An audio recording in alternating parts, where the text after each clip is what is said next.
Hello YouTube! In this video I'm going to talk about Axiarchism. The basic idea of Axiarchism is that the world exists and it has the character that it does because it is good that it exists. The goodness of a possible world is what makes that world actual. So according to Axiarchism, value has a creative power. Value is responsible for the existence of the world. Derek Parfit gives a nice statement of the commitments of Axiarchism, and I'm slightly modifying the way he puts it, but basically it comes down to three principles. So first, it would be good if reality were a certain way. Second, reality is that way. And third, the first principle explains the second, right?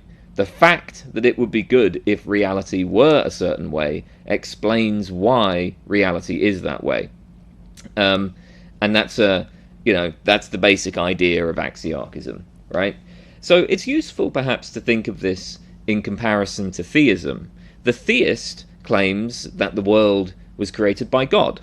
God recognizes that a certain possible world is good, and he chooses to realize it on that basis. God is a personal entity who is perfectly good, and this is why he realizes the world that he does. Axiarchism simply drops the personal agent here. According to Axiarchism, there's a direct link between goodness and actuality. The goodness of a world is what's making the world actual. There doesn't need to be some sort of agent who recognizes this goodness and then the agent brings about the existence of the world. Goodness in itself is explanatory here. So Axiarchism says, look, its value in itself is creative. So Tim Mulligan draws a useful distinction between substantive Axiarchism and formal Axiarchism. And so these are two different ways that the Axiarchist might think about the kind of the role of goodness here. So according to substantive Axiarchism, there is some sort of impersonal force that brings the universe into existence. Basically, goodness is a property with causal powers to make things happen. Goodness is the prime mover of things. So on this view, the Axiarchist is offering a causal explanation that is pretty directly analogous to the traditional theist explanation, because of course on the traditional theist explanation, God is the prime mover. God is the thing. God is an entity that's causally bringing about the existence of the world. Substantive Axiarchism says, okay, well, there's no entity, but there's still this thing that has this kind of causal power. So goodness is a causal force. By contrast, according to formal Axiarchism, there is no entity, there's no thing that causes the universe to exist. Rather, there is a true formal principle to the effect that only possible worlds that meet certain axiological requirements can be actualized. So formal Axiarchism provides an explanation in terms of value, right? The world exists because it is good that it do so, but nothing causes the world to exist. The formal Axiarchist does not think that goodness has any kind of causal powers. Now that might seem a bit strange, like how can goodness explain why the world exists if goodness isn't causing anything to exist? So to help clarify this, Mulligan draws an analogy to formal logic. So consider certain logical facts, right? Maybe it's a fact that there are no true contradictions. Obviously there are some philosophers who deny this, but let's suppose that it's true. Suppose the dialetheists are wrong, and in fact there just are no true contradictions. Well, assuming this is a fact, we can ask, why is this? Why are there no true contradictions? And the answer is going to be something like this. The laws of logic rule out true contradictions. The laws of logic obtain at every possible world, and the actual world must be a possible world. Maybe we can imagine impossible worlds where the laws of logic are different and where true contradictions obtain, but such worlds can't be actual, right? So the thought is that there are logical requirements that constrain the ways that reality can be. But those logical requirements don't seem to be causal, right? It's not like there's some sort of entity or force or anything that's causing it to be the case that the world is consistent and contains no true contradictions. Like, it's not as though at one time you have some sort of entity existing and then that's causing at a later time the universe to come into existence, and the entity is making it so that the universe doesn't contain contradictions. That's not what's going on here. It's just a formal requirement that constrains reality, and I mean that's probably the kind of standard account of what's going on with logic, of what's explaining why there are no true contradictions. Is, nothing causes it to be the case that there are no true contradictions, but there are these formal requirements that constrain the ways that reality can be. The axiological requirements that are postulated by the formal Axiarchist work in a similar kind of way. Only worlds that are good can be actual, but there's no entity that causes these worlds to come into existence. It's just this is a formal requirement, right? So hopefully that clarifies it a little bit. But anyway, both versions of Axiarchism are committed to the following sorts of claims, right? So both formal and substantive Axiarchism will say that there are facts about the values of different possible worlds. These values are objective and they are intrinsic to the worlds themselves. Worlds can be ordered in terms of value, so it's a fact of the matter that world 1 is better than world 2, say. Moreover, these values must be non-natural, independent of natural facts. Values have to be independent of the natural facts because values are being invoked to explain the existence and nature of the natural facts. The natural world is the way that it is because of the way that the values are. So we're not going to be able to say, if we adopt this sort of view, that values are reducible to, facts about pleasure or facts about human flourishing, as many, so like a moral moral naturalism seems to be sort of ruled out by this, at least the standard ways that view seems to be developed. Obviously facts about human flourishing are not going to explain the existence and nature of the natural universe, right? Facts about pleasure are not going to explain the existence and nature of the natural universe. So Axiarchism is committed to non-natural realism about value. And for more on this, you can see my series on meta-ethics, where I talk about moral naturalism and moral non-naturalism and all of that. Anyway, if you are a substantive Axiarchist, you're going to say that these non-natural values have causal powers. If you're a formal Axiarchist, you're going to take them to impose formal requirements that are analogous to logical requirements. But this is basically what both of these Axiarchists are going to say. Look, there's facts about the values of different possible worlds. Worlds are ordered in terms of values, and values are independent of natural facts, and they explain the existence and nature of natural facts.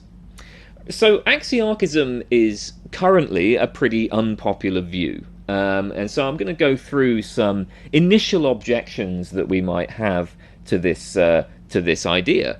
So a first concern is that Axiarchism just isn't even intelligible. We have no way to properly understand what it is that the Axiarchist is even saying. So as I noted, Axiarchism presupposes a non-natural realist account of values, and a few people have argued that this view in itself is unintelligible. Lance Bush, a fellow philosophy YouTuber, likes to push this line against non-naturalism. Bernard Williams arguably also maybe is giving a sort of unintelligibility argument here, and he's attacked the idea of external reasons as being unintelligible. I mean, this is not a particularly popular line of argument in current meta-ethics, but there's an interesting case to be made here, and obviously if this is correct, that's a big problem for the Axiarchist if it just turns out that talk about non-natural values is just completely unintelligible. It's worth noting, however, that even if we are persuaded that non-naturalism about value is unintelligible as it's currently defended in contemporary metaethics, the Axiarchist might still have something to say for her view. And this is because, there's lots of different concerns that might motivate us to be, worried about this idea of non-natural values. One very popular sort of argument is, well, non-natural values are explanatorily impotent. Whether they exist or not would make no difference to anything we observe or anything we do. It's, they just sort of float free of any kind of, of any sort of application to explanation or prediction or anything like that. So, if you think about, okay, well, how do we make sense of some of the sort of weird things that are postulated in the sciences? Like quantum mechanics talks about a lot of very weird things, but it's intelligible, and you might think that part of the reason why quantum mechanics is intelligible is because of the way it's connected to this sort of powerful. It's an explanatory theory. There's a bunch of phenomena that we can apply this theory to explain, and so we explain and predict things with this theory. But non-natural values, at least as they've been talked about in metaethics, they don't have any explanatory role. Now, the key thing, of course, is, well, the Axiarchist will say, no, they do have an explanatory role, actually. The Axiarchist is offering an explanatory framework. Non-natural values are being put to use in explaining the existence and nature of the universe. Now, you might think that this explanation doesn't have much going for it at the moment, but that's obviously a different matter. The point here is just, there's a popular objection to non-naturalist realism about value, namely the explanatory impotence objection, that is not going to apply to Axiarchism. Value explains the existence of the natural world, and that explanation only works if value is non-natural. Of course, there may be other reasons why we might worry that Axiarchism is unintelligible, but, I think that these reasons are likely to be controversial. So I suppose the point for now is just, in itself, this doesn't look like a reason to say that Axiarchism is completely off the table. A second initial reaction that we might have is what David Lewis, in a somewhat different context, called the incredulous stare. David Lewis talked about this in the context of his modal realist views.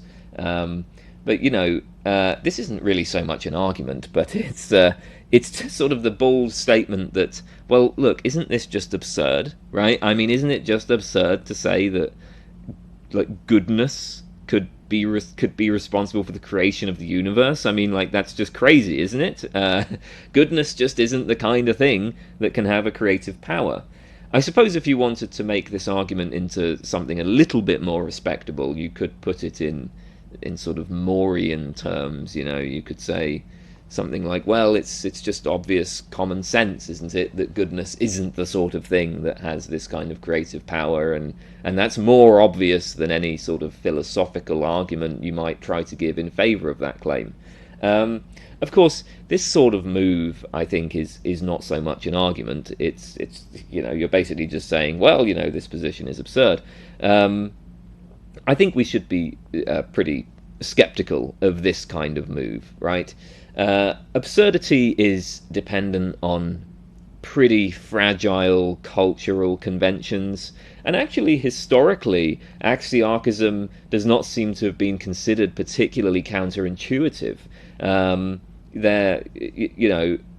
There are plenty of cases of people who seem to be attracted to axiarchic ideas. You find this sort of idea arguably in Plato, for instance. So also, when you consider the philosophical positions that seemed ridiculous when they were initially proposed, but then were later taken seriously, like modal realism, which was where this phrase "incredulous stare" comes from. When David Lewis first proposed modal realism, I guess it was seen as just completely absurd. But No, it's been around for a while now, and the arguments have gone back and forth, and actually it's a perfectly respectable position in metaphysics.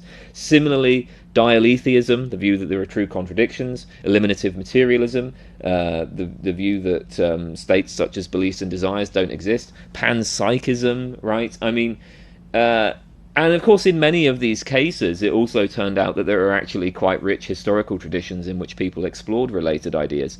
So, if a philosophical position is absurd, but it's defended by other philosophers who, are intelligent and well informed, it looks like we should be able to articulate some reasons why it's absurd.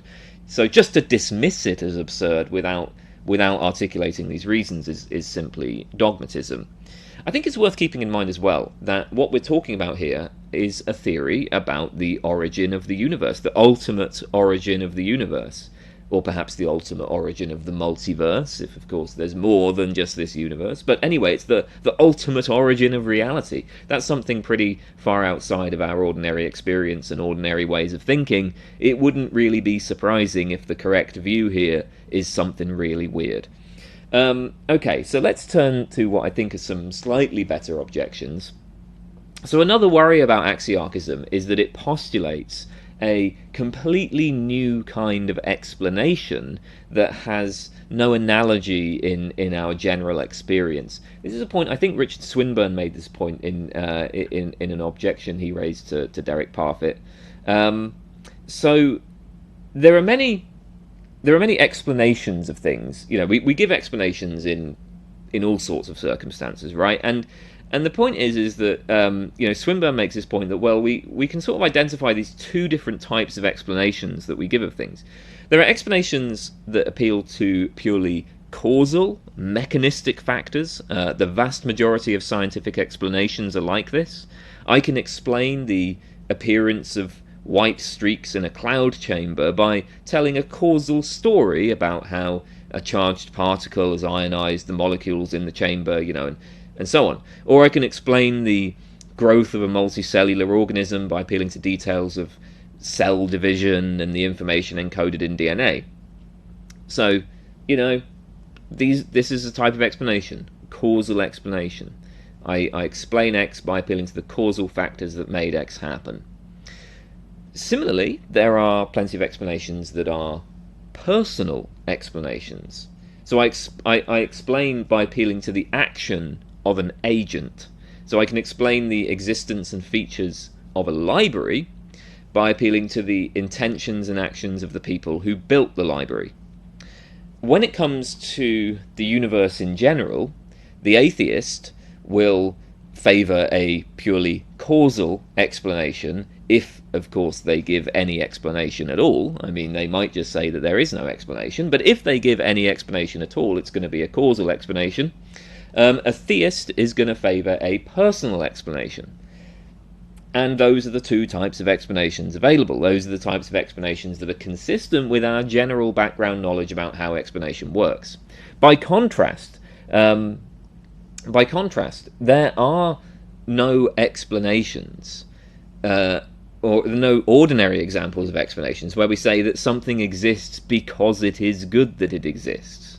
That's just a completely new kind of explanation, right? And so there's something a little bit fishy about just appealing to some radically new idea like that in this context. Or at least, look, there might seem to be an instance of where we explain the existence of something by appealing to the fact that it's good that it exists, but this is always going to end up reducing to causal or personal explanation. For example, the heart pumps blood and keeps me alive, and that's good. And there's some sense in which you might say, well, it's because the heart is good for organisms that it exists and it has the features that it does. Maybe we can say that, right? But ultimately, the heart was shaped by natural selection, a purely causal process. Similarly, if you take a case of like a building, you might say, okay, the library does a lot of good for the community, and part of the reason why it exists is because of the good it does for the community. But the thing is, it was built by people who had the goal of doing something good for the community. So that's really a personal explanation. So in any case where it seems like you explain the existence of something by talking about the fact that it's good that it exists, it's always going to reduce to causal or personal explanation. So, I mean, one point about this is that it's hard to see how this is really going to be much of an issue for the substantive axiarchist, because the substantive axiarchist says that goodness is actually just a causal force. So the axiarchic explanation here is just going to be analogous to the causal mechanistic explanations of the sort that we find in science. Okay, what we don't have are examples of goodness having, causal power in itself, but the general structure of the explanation given by the substantive axiarchist is not completely foreign to our explanatory tools. So, I mean, maybe it's not really going to be an issue for them. What about the formal axiarchist, though? Well, I mean, maybe this point weighs against the formal axiarchist to some degree. It's hard to see that it's going to be a conclusive reason to reject it, though. I mean, for one thing, Axiarchism is not giving an explanation of mundane phenomena. It is a, ultimate grand theory of why the universe exists, and in that context it isn't surprising that we might end up appealing to explanatory tools that are very different from what we use in ordinary contexts. Indeed, notice that that's actually also true of the theist's explanation.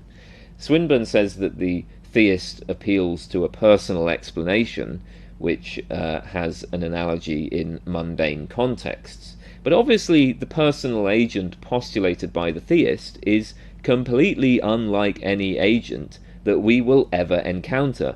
The creative power of agents that we encounter is always mediated by mundane causal processes of the sort described by science.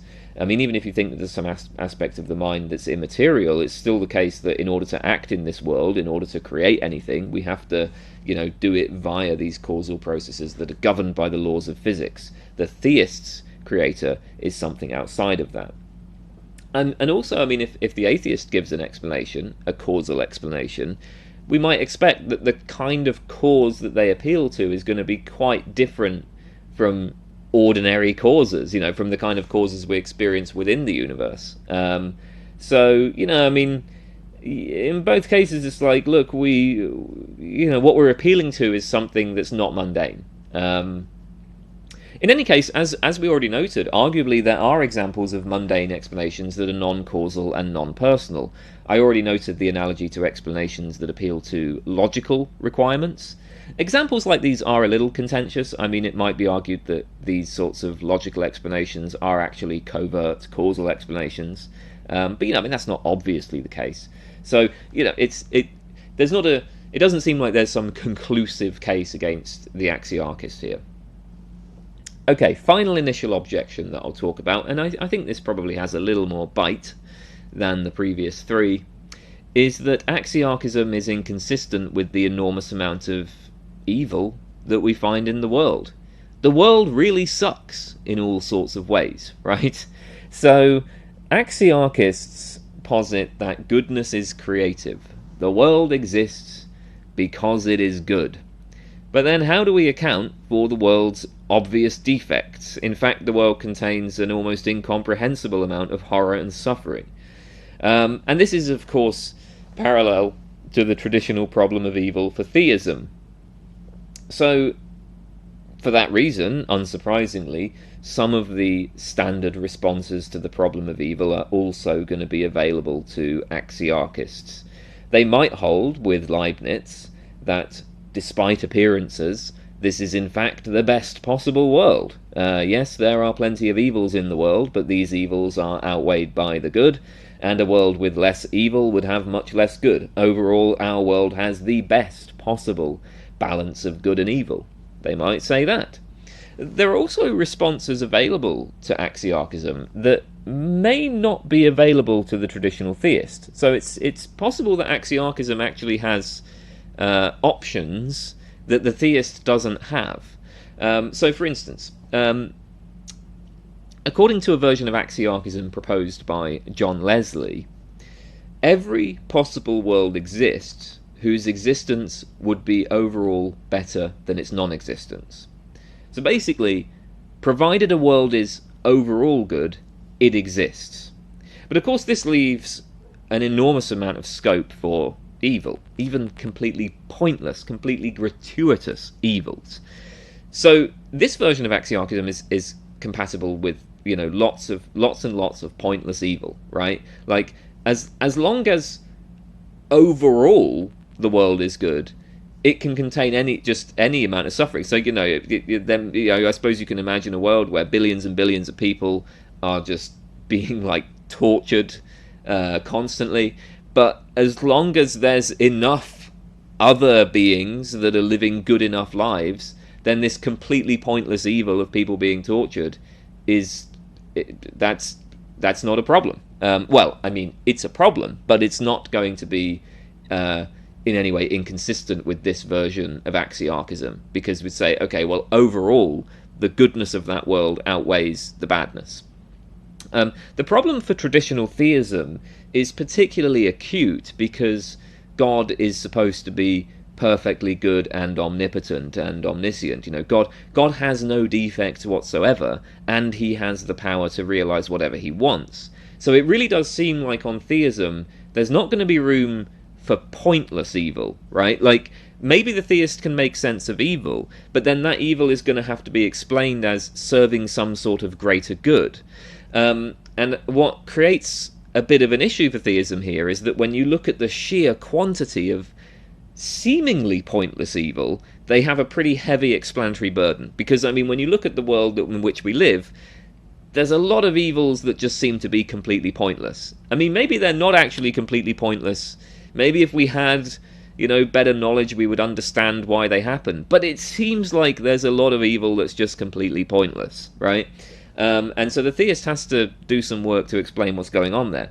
The Axiarchist, at least if you adopt Leslie's version of Axiarchism, that's not going to be a problem for them, right? It's not a problem that there's going to be a lot of pointless evil. So evils that pose a problem for theism don't necessarily pose a problem for the Axiarchist. Now, obviously, even Leslie's Axiarchism is still going to be committed to a kind of philosophical optimism, because they're going to have to say that the world is overall good. So they're going to have to say, you know, like, despite the quantity of evil in the world, it's overall, it's still better that it exists than that it doesn't exist. And this is controversial. I mean, there are philosophical pessimists like, you know, Arthur Schopenhauer and David Benatar who are going to reject that. But, you know, at that point it looks like we have a lot of scope for reasonable disagreement. I mean, Axiarchism isn't obviously absurd in terms of its commitment to philosophical optimism. There is another type of response to the problem of evil, which is to argue that axiological requirements need not be traditionally ethical requirements. The relevant values may include things such as beauty, complexity or simplicity, intelligibility, explanatoriness, lawfulness. These are ontological values, not ethical values. So on this version of Axiarchism, the world is good. The world exists because it is good. So the world is good. But it's not necessarily good for us. So Tim Mulgan puts it this way. He says, the best possible world from a cosmic perspective may not be the best from our human perspective.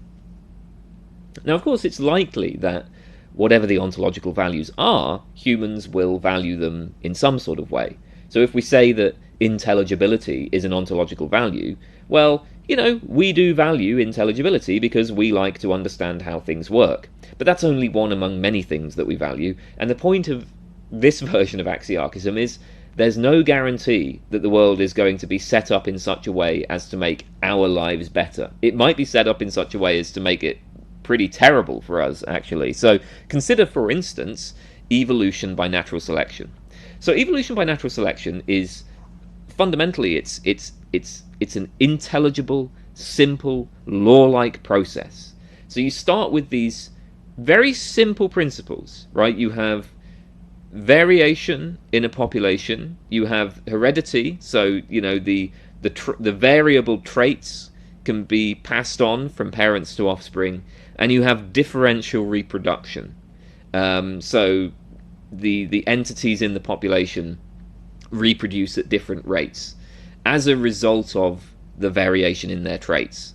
Very, very simple principles. But from these principles, you can then evolve this remarkable diversity of life. It's a striking, elegant process, and it creates this extremely complex biosphere, and it makes the biosphere intelligible. Darwin expresses this very eloquently at the end of The Origin of Species. He says, "From the war of nature, from famine and death, the most exalted object which we are capable of conceiving, namely the production of the higher animals, directly follows. There is grandeur in this view of life, with its several powers having been originally breathed into a few forms or into one, and that whilst this planet has gone cycling on according to the fixed law of gravity, from so simple a beginning, endless forms, most beautiful and most wonderful, have been and are being evolved." Okay, so this is the statement of this is, okay, look, it's, this is something that seems to be realizing certain ontological values of simplicity, intelligibility, etc. But the result of this is an incomprehensible amount of just suffering. I mean, from the point of view of conscious creatures, life is often extremely bad, and, the terrible experiences to which individual creatures are subject are part of the mechanism of natural selection. Part of the mechanism of natural selection is, it involves things like, an animal getting eaten alive by another animal, a Komodo dragon eating the innards of a deer while the deer is still alive and experiencing all this terrible pain. That's all part of it, right? So this is not a mechanism that you would expect, like, a loving God to choose, if this is a God that cares about the well-being of his creatures, right? But it maybe is a mechanism that you would expect if this sort of, non-ethical axiarchism is true. It's a mechanism that seems to instantiate these ontological values, and so it's easily accommodated by axiarchism. All right then, well, if the world is good, then it seems like, it should be set up in such a way as to provide money to me so that I can keep this channel going, because it seems obvious that this channel is part of what makes the world good. So, I mean, I think if axiarchism is true, we really should expect that my Patreon and PayPal should be receiving some cash. And, I don't know. I mean, if there's any axiarchists out there, maybe you want to make sure that your theory continues to perform adequately by providing me some cash, and you make sure that it doesn't end up getting refuted by the my no longer being able to fund these videos. I mean, I'm just saying, like, look, I think axiarchism makes a pretty clear prediction here that my channel will continue to exist, and so look, throw some cash my way, we can make sure it continues to exist, and there's going to be no problems for axiarchism.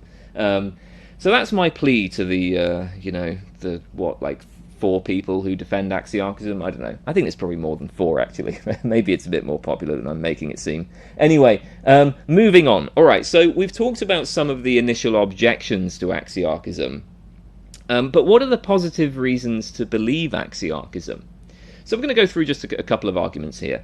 So we'll start with an argument that's presented by Eric Steinhart. He has a paper called 6 Axiarchic Arguments, and he presents 6 arguments. I'm only going to present one of them. I think this is the most interesting one in the paper. The arguments all have many of them have a similar sort of structure. So anyway, this argument is actually based on some comments by John Leslie, but Steinhart says Leslie doesn't exactly give this argument, so I'm attributing it to Steinhart. It's kind of ontological argument for axiarchism. So Steinhart begins with what he calls the principle of optimality. The principle of optimality says, for any proposition P, if it is axiologically required that P, then it is true that P. Okay, now obviously, if optimality is true, then axiarchism is true. Optimality is an axiarchic principle. So, is there an argument for the truth of optimality? Well, Steinhart thinks there is. He formulates an argument that goes like this.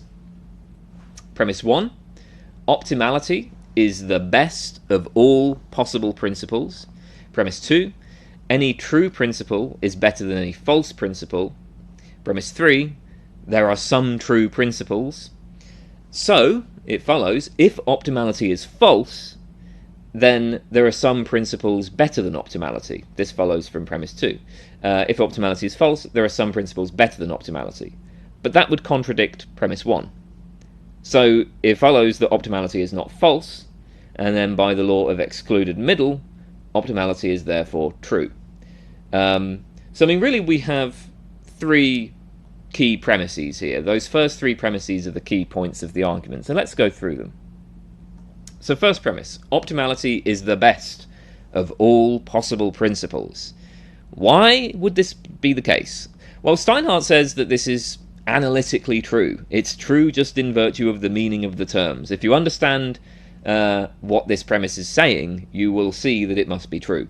So the principle of optimality asserts the truth of all axiological requirements, and it only asserts this much. Optimality is therefore maximal. All and only what follows from the axiological requirements are true.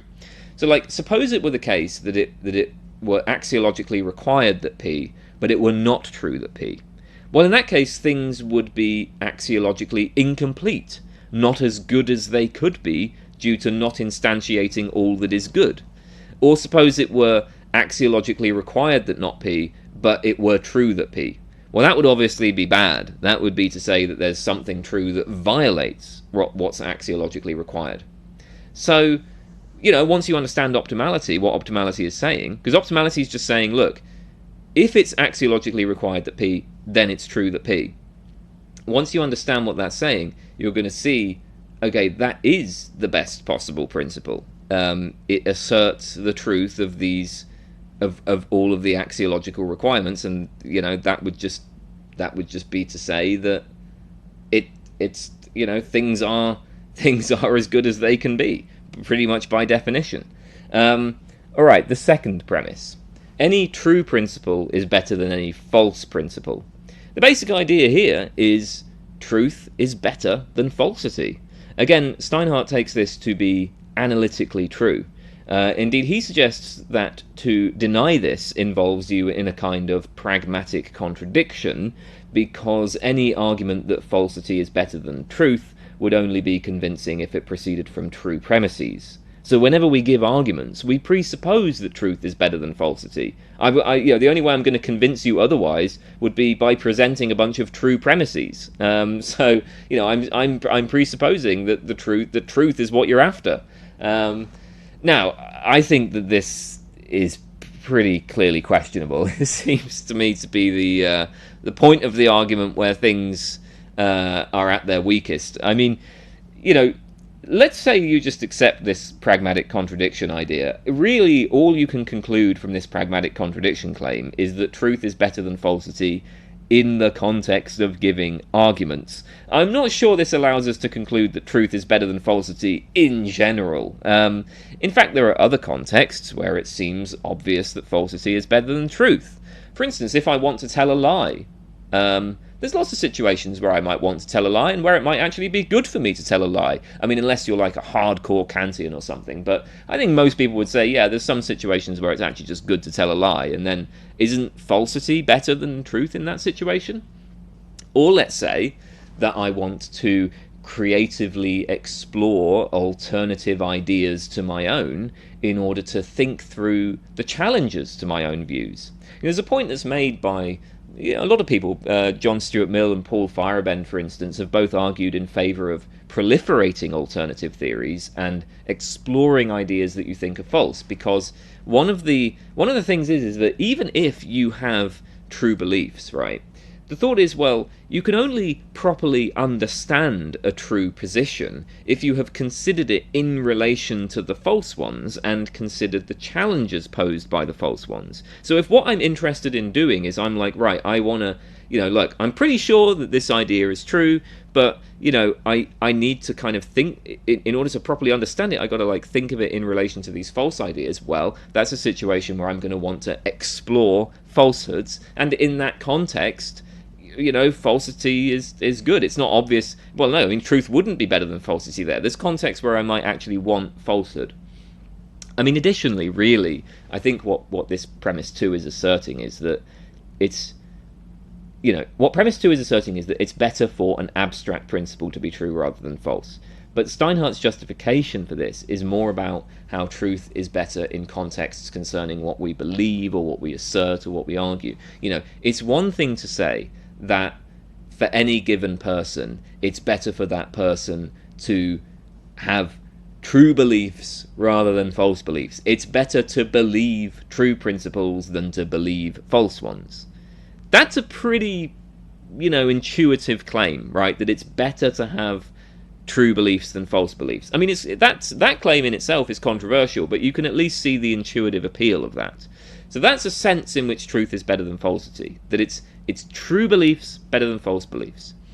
But that's actually irrelevant to the claim made by premise 2, that it's better for a principle to be true than false, that like any true principle is better than any false principle. I mean, that's not intuitive at all, really.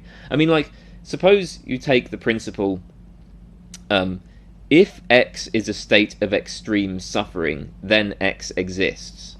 Okay, now this principle is presumably false. Just because something is a state of extreme suffering doesn't necessarily mean that it's not like all of the possible kinds of suffering exist. Would that principle be better if it were true instead? Well, that seems a bit odd. I mean, presumably what Steinhart would have to say about this is that, well, regardless of your assessment of the consequences of a principle, truth in itself is a good-making property. So, yes, it would be terrible if this principle of suffering were true, but if it were true, the truth itself would be a good thing about it. Although, of course, that wouldn't outweigh the terrible consequences. It wouldn't outweigh the fact that there's loads of people suffering terribly. So I guess it's similar to how a defender of the theist's ontological argument will say that existence in itself is a great making property, although of course there are certain things that we hope do not have this property. We hope that the devil doesn't exist.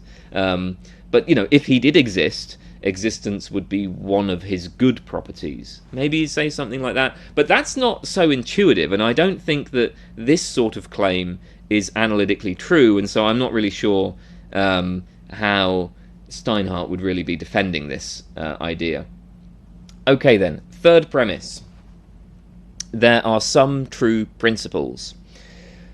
Well, the thought is this. Look, clearly, there's a way the world is, right? And there are true propositions about the way the world is, and some of these propositions state generalizations about the way the world is and how the world works. So basically, that's what a principle is. You can think of a principle as a kind of generalization about the world, stating something about the way the world is or the way the world must be. Now note that this does not necessarily imply that there are laws of nature. Indeed, I suppose, the proposition "there are no laws of nature" is itself a principle stating something about how the world works.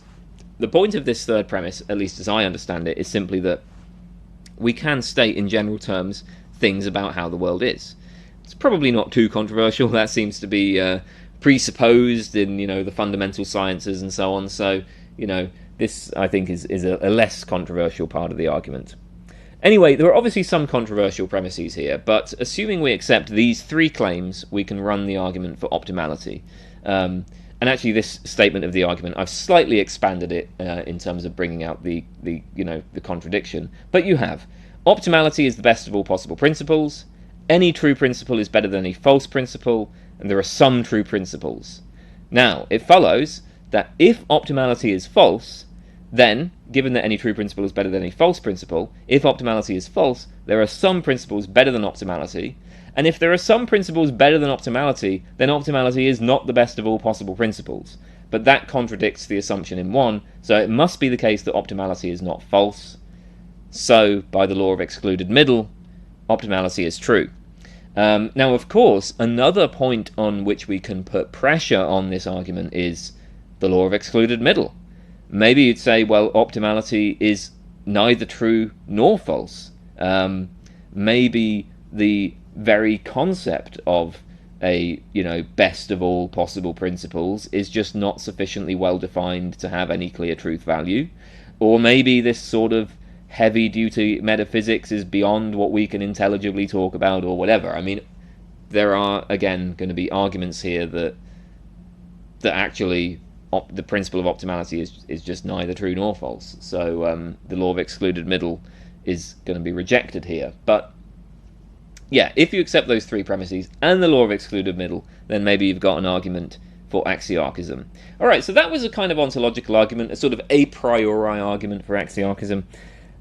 Now, there are other motivations, though, and I think that probably a much more plausible motivation, or at least an intuitive motivation, maybe, is that just that Axiarchism provides a better explanation for the existence of the universe in comparison to the other available theories. So, you know, assessing this point would take a whole video, probably a whole series of videos, really, because the claim here is, well, you know, you've got different claims about, you know, the origin of the universe on the table.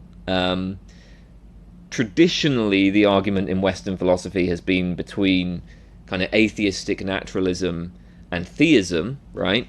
Axiarchism is this newcomer to the debate, and Axiarchism can be defended as a kind of best of both worlds sort of option. It can be sort of a middle path that has the good things about atheistic naturalism and the good things about theism without the problems of those views. And so the thought is well, when you weigh up all of the benefits and costs of these three views, the case for Axiarchism comes out the strongest. And again, doing that weighing up is, you know, really outside. I mean, that's not something that you can't go through all of this in a video like this. But I'm going to hopefully give a sense of the way these arguments might proceed. So theists have proposed a number of arguments for the existence of God. But, you know, many of these arguments are really only arguments against atheistic naturalism, in the sense that even if the arguments are successful, they don't obviously establish theism. So consider, for example, the fine-tuning argument, which I think is considered these days to be one of the strongest of the theist arguments. I mean, I'm sure you've encountered this argument before. The basic idea is that the universe is fine-tuned for life and consciousness, such that if the values of various physical constants had been even slightly different, then the universe could not have supported life. For instance, if the strong nuclear force had been slightly stronger than it is, hydrogen would be able to fuse into diprotons so easily that almost all the hydrogen would have fused just minutes after the Big Bang. On the other hand, if it had been slightly weaker than it is, nucleosynthesis would have been far less efficient, and stars would have not been able to produce significant quantities of heavier elements. So, you know, the strong nuclear force needs to be within this very narrow range in order to get a universe where you have, you know, stars producing heavy elements of the sort that build living creatures. Or if the cosmological constant were very slightly larger, space would expand so rapidly that no stars or other large-scale structures would be able to form. Or the fine structure constant, if it differed by just a few % from its actual value, complex elements like carbon would not be able to form. So there's all of these physical constants that have to lie in this very narrow range in order to make life possible. You know, a very narrow range relative to the logically possible values that they could have. So you know, it looks like the universe is fine-tuned to produce life. You know, now the point here is not simply that life is improbable, because any particular set of values for the physical constants would be a priori improbable. Like, in a way, every universe, any given universe, any given specification of the physical constants is a priori improbable.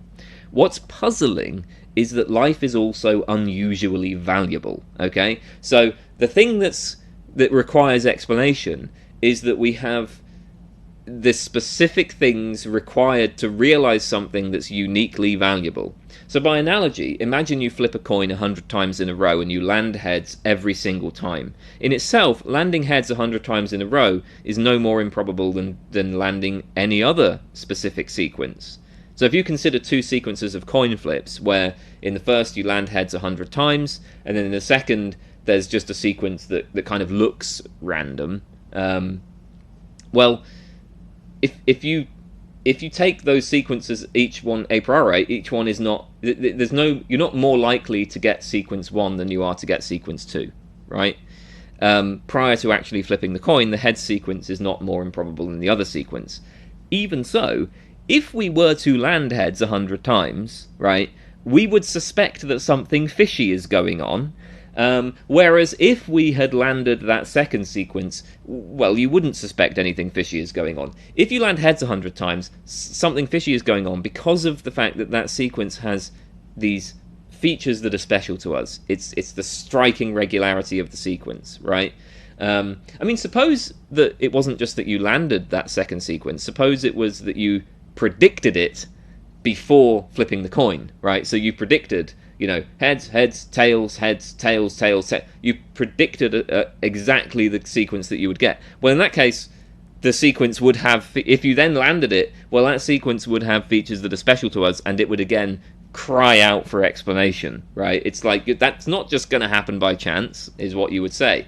The universe then is uniquely hospitable to life, and given that life is uniquely valuable, that requires explanation. The traditional theist explains this in terms of intelligent design. There's an omnipotent, benevolent God who has designed things this way. The Axiarchist says you don't need the designer, right? I mean, obviously there's a huge amount of literature on the fine-tuning argument, and there are plenty of people who argue either that there isn't really any fine-tuning, there's nothing to explain here, or, maybe there are plausible naturalistic explanations, maybe the multiverse explains it, whatever. But all of these moves are controversial, and a lot of people find the fine-tuning argument compelling. But the thing is, in itself, even if there is fine-tuning, and even if it requires explanation, and a naturalistic explanation is off the table, that doesn't establish theism. The Axiarchist will say, the creative work that's being done by a good God can be done by goodness itself. Axiarchism explains fine-tuning without the need for a designer. Life, consciousness, whatever, is good. Axiological requirements will lead to the creation of a universe fine-tuned for life. So Axiarchism explains fine-tuning, and the Axiarchists can appeal to the fine-tuning argument in making their case. But, they don't have to appeal to a personal designer. Now, of course, it is worth noting that, as stated, this argument may not be so suitable for Axiarchists who respond to the problem of evil by driving a wedge between ontological values and ethical values, though Axiarchists might still argue, I suppose, that life or consciousness realize some sort of important ontological value, beauty, complexity. Maybe there's greater objective beauty in a world with lots of life. But, look, the point here is just for atheists who find arguments for theism compelling, but who have objections to the traditional conception of God, Axiarchism maybe offers a tempting alternative. And of course this works for other arguments too. The traditional ontological arguments being greater than which none could be conceived, well, maybe that's just the universe in itself rather than a personal God or something like that. I mean, indeed, if you find Leibniz's best of all possible worlds solution to the problem of evil appealing, then I suppose it is pretty plausible that the universe is a being greater than which none can be conceived, right? So, I mean, Axiarchism might say, yeah, like we can adopt these arguments that traditionally have been used for theism. But it's not just that Axiarchists have an alternative to theism, right? They can say, well, look, our theory is superior to theism. Theists explain the universe by postulating God. But now we can ask some questions, right? Like, why does God exist? Well, one answer to this that has been given is because God's existence is perfectly good. That's somewhat controversial, but that's something some people say. Similarly, why does God choose to create a world? And given that he chooses to create a world, why this world in particular? Well, now the answer is because God is perfectly good. God's perfect goodness explains why God creates a world and why God imbues the world with the features that it has. It's because, look, God is perfectly good, and this world realizes various goods. God wants to realize the goods because he's perfectly good. This is a crucial part of the explanation, right? If God wasn't motivated by perfect goodness, if God just brought about a universe at random for no particular reason, then the theist, they wouldn't have an explanation for fine-tuning, and I mean, God wouldn't really be playing the kind of, the sort of role that he's supposed to be playing in terms of the benevolent creator. It's because of God's perfect goodness that God created the world this way. So the claim is, look, theism is appealing to these axiarchic principles. Even if you're a theist, you're going to think that goodness has some important explanatory role, maybe even in some sense a kind of creative power, or at least it imposes these formal requirements, even on God, right? Even God is kind of constrained by the formal axiological requirements in sort of the same way that God is constrained by logical requirements. Obviously there are a few theists who would reject this and say that God is just completely unconstrained, and he could realize square circles, and he could make it the case that 2 + 2 = 5. That's pretty unpopular, though. If you think God is constrained by logical requirements, then it looks like God is also constrained by axiological requirements. Theism without axiarchism is incomplete. But then that, of course, raises the question, well, why do you need God at all? The axiarchic principles are themselves sufficient to explain the universe. Instead of arguing from the goodness of existence to God to the universe, you can just directly argue from the goodness of existence to the universe. So axiarchism retains the theoretical benefits of theism with fewer costs. Theism requires axiarchism. Axiarchism doesn't require theism. Axiarchism is already complete, right? And this is because axiarchism explains itself. So as Tim Mulgan puts it, axiological requirements explain their own application. There are such requirements because it is good that there be such requirements. Axiarchism justifies itself. So axiarchism doesn't need God to do any work. It is therefore a more parsimonious explanation than theism, while still doing all the work that theism can do. So the idea is this: axiarchism has greater explanatory power than atheistic naturalism. Theists have done a good job of presenting certain problems that the naturalist has trouble with. And if you find these arguments attractive, you're going to think that naturalism is lacking.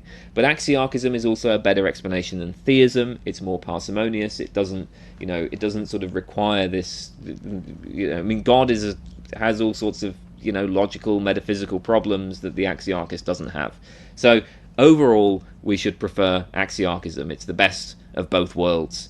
All right then. Here's a final argument. So this comes from John Pittard in the article Deceptive Worlds, Skepticism and Axiarchism. And he argues that rejecting axiarchism leads to skepticism. And obviously, since most people want to avoid skepticism, that's going to give them a powerful reason to favour axiarchism. Now, Pittard's paper, I'm not going to go through all the details of it. I just want to introduce the basic argument. There are a lot more details in the paper itself, and it's worth reading, but I'm just going to present the kind of core of the argument here. So, first of all, we define an internal duplicate of yourself. And this is an observer whose experiences are, from the first-person point of view, indistinguishable from your experience. So your internal duplicate's experience are internally just like your experiences. And this need not be over a lifetime. We can think of an internal duplicate for the previous 5 seconds, or the previous 5 minutes, or the previous year, or whatever time period you want. So basically, subject S is a recent internal duplicate of yours if and only if S undergoes some interval of conscious experience that is phenomenally equivalent to, and therefore internally indistinguishable from, your recent conscious experience. Now, there are many conceivable worlds containing internal duplicates of you. And some of these conceivable worlds are what Petard calls epistemically inhospitable, which is just to say that your internal duplicates in these worlds are radically deceived in some way. So the classic skeptical scenarios provide some good examples here. So consider a brain in a vat, which is molecule for molecule identical to your brain. The experience of this brain in a vat would be indistinguishable from yours, but this brain is radically deceived about the way its world is. It has exactly the same beliefs that you do, most of its beliefs are false. Or consider an evil demon scenario where a duplicate of you is being fed misleading information by a super powerful evil demon, right? So a world is epistemically inhospitable. A world is epistemically inhospitable just in case it contains an internal duplicate of you, and this internal duplicate is radically mistaken about its past, present, or future. By contrast, a world is epistemically hospitable just in case the internal duplicate has accurate beliefs about the past, present, and future. Now notice this is specifically about worlds that are conceivable, not necessarily worlds that are possible, because there might be something metaphysically impossible about the brain in a vat scenario or the evil demon scenario. So we might say, well, we can't rule them out conclusively. But given what we know, right, these scenarios might be possible. Okay, they are epistemically possible. We can't rule out these scenarios yet, at least. So anyway, the argument is basically this, right? There are many more ways for a world to be epistemically inhospitable than for it to be hospitable. So among the conceivable worlds that contain internal duplicates of you, the worlds in which those duplicates are radically deceived predominate. The reason for this is straightforward. If you consider an internal duplicate of yourself, and then you are asked to conceive of a hospitable world for it, there are really strict constraints on what that world can be like.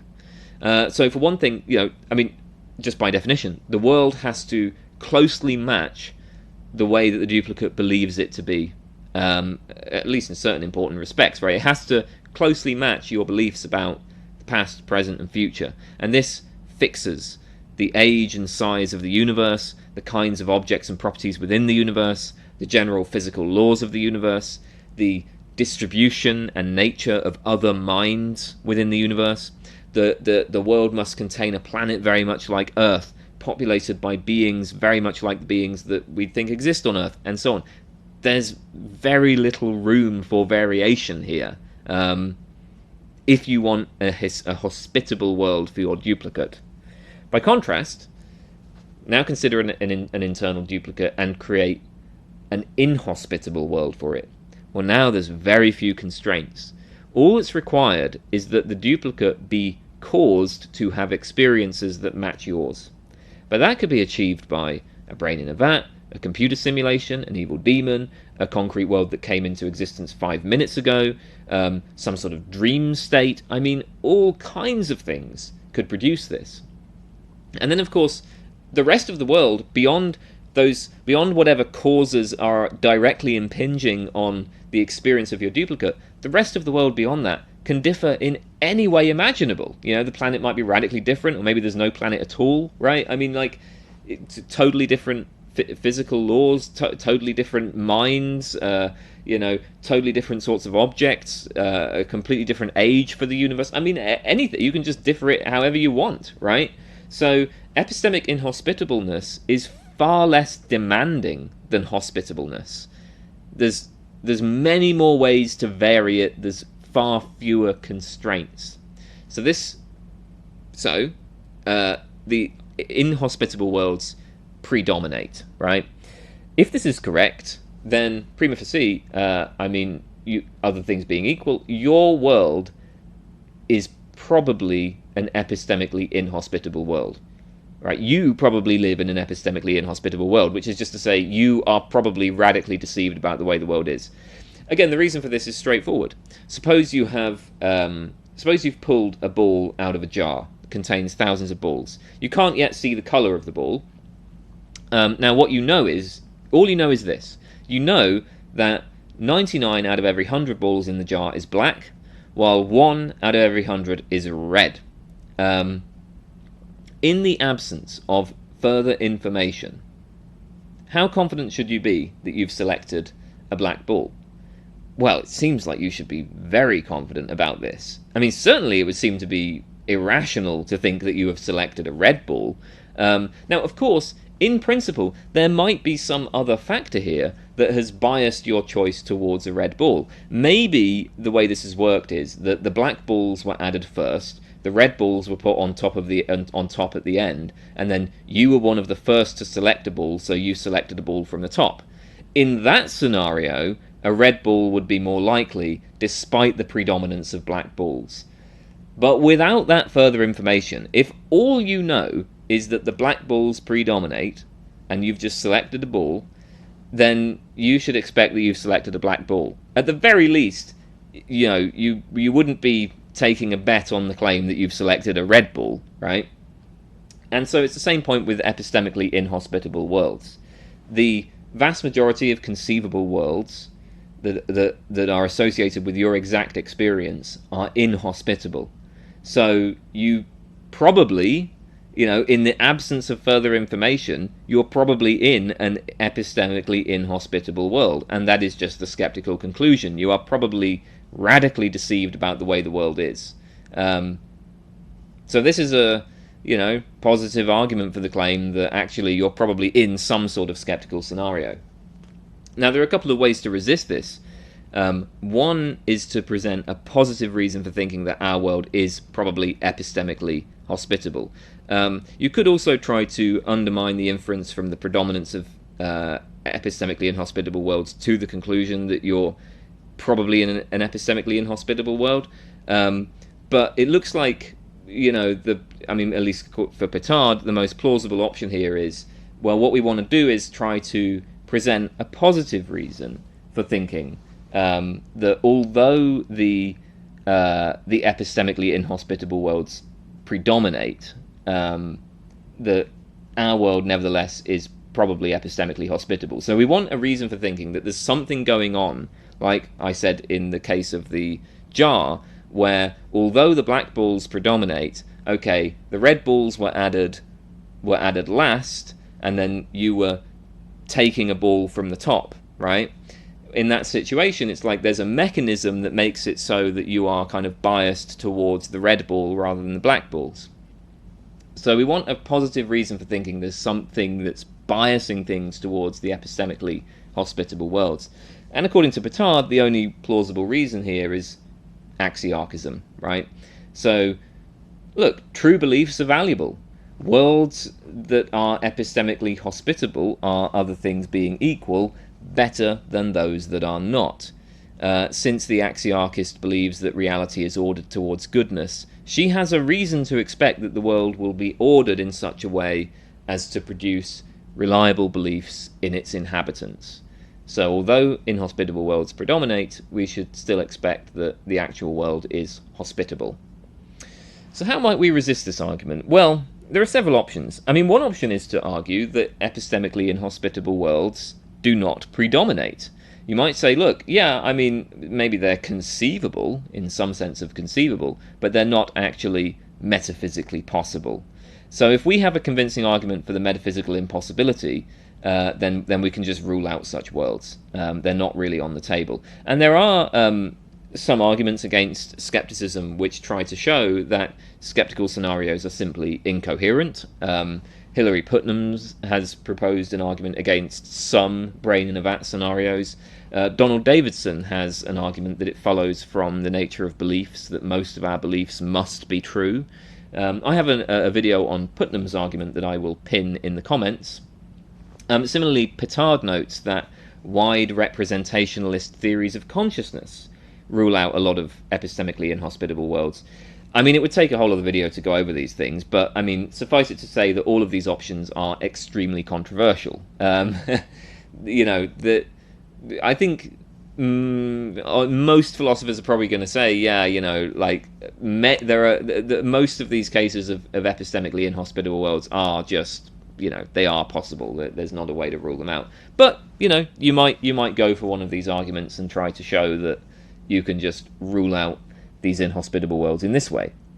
So another option is to argue, okay, epistemically inhospitable worlds are possible and they do predominate, but the hospitable worlds have a greater probability of existence for non-axiarchic reasons. So there's some sort of non-axiarchic mechanism that's doing that sort of thing, which is, where like the red balls are on the top and you're the first to select them.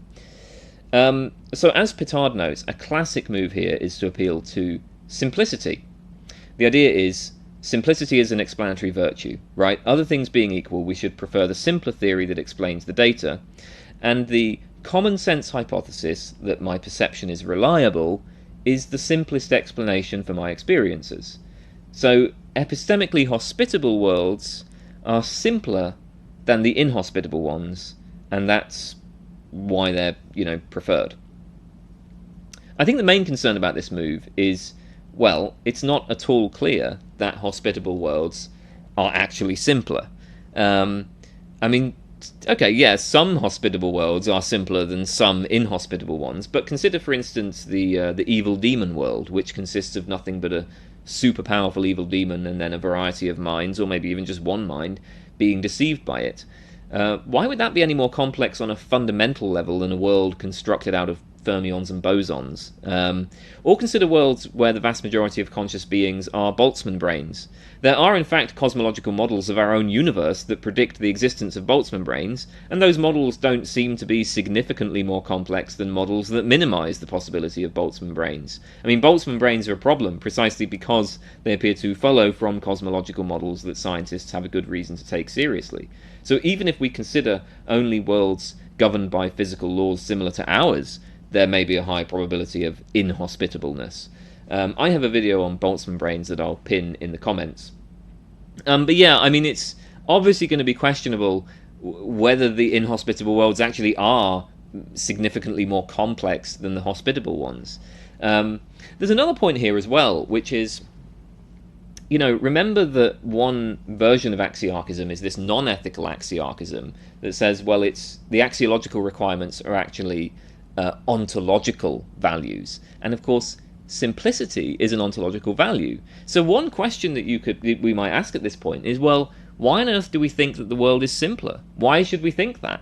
And here the answer might well be, well, again, you're presupposing Axiarchism. If you think that the world is simpler, if you think a simpler world is more likely to be realized, that's because you're really making, the only way to really justify that is to make a commitment to this version of Axiarchism, which says, the world, one of these axiological requirements are these ontological values like simplicity. The world is ordered towards goodness, and simplicity is part of that goodness.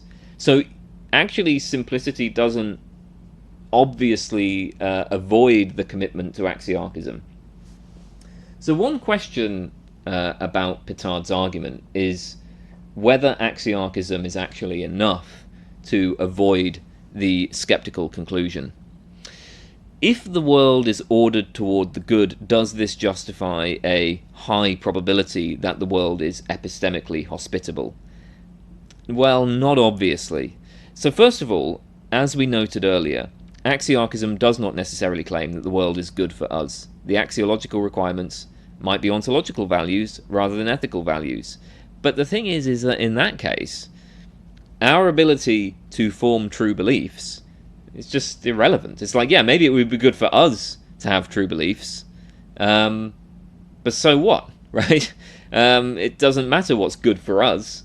So there's not. It's not obvious that there'd be any pressure towards hospitality. This would only work if you say something like, hospitable worlds are simpler. Simplicity is an ontological value. If you take that option, as I mentioned regarding the previous objection, then you would have an answer to this. But as we saw, it's not obvious that hospitable worlds are actually simpler. And anyway, there are other ontological values. So who knows? It might be that there's no particular pressure towards hospitality here. Okay, so second, suppose that the world is ordered towards what's good for us. Well, the problem now is that that's obviously going to be compatible with a great deal of evil. And this is the problem of evil that we noted earlier. If the Axiarchist says that the world is ordered towards what's good for us, then she needs an answer to the problem of evil. And that's going to show that the existence of evil is consistent with the axiological requirement. Now, whatever this answer is, it's hard to see how it's not also going to allow for massive deception, okay? Because the thing is, massive deception is not really all that bad in the grand scheme of things. I mean, it just seems to me like, the incomprehensible degree of suffering caused by the Holocaust is far, far worse than any number of people being deceived about reality while having pleasant experiences from the inside, right? Like, I mean, it just seems obvious that, let's say that I'm currently massively deceived about the way the world is. I'm being deceived by an evil demon. It seems like I'm way better off than somebody being, killed in a gas chamber. That just seems way worse, right? So I think that, look, if it turned out that I was being deceived by an evil demon, it's like, okay, maybe I'd be annoyed by that, but it wouldn't matter all that much. So Axiarchism must be compatible, right? If the answer to the problem of evil needs to allow events like the Holocaust to take place, it has to allow that. And then if it allows that degree of evil, why would it prevent massive deception?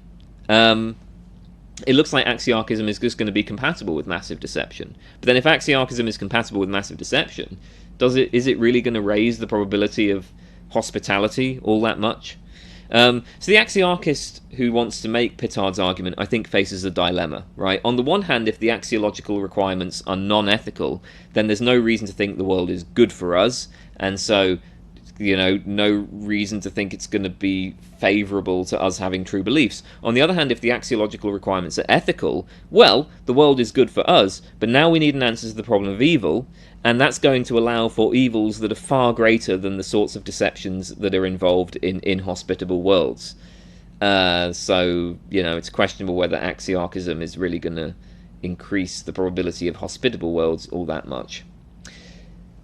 Right then, well, I think that that's enough for today. So that was Axiarchism, that was that video, and I'm going to wrap it up there. So I hope you found that interesting, and I'll see you next time. Goodbye for now.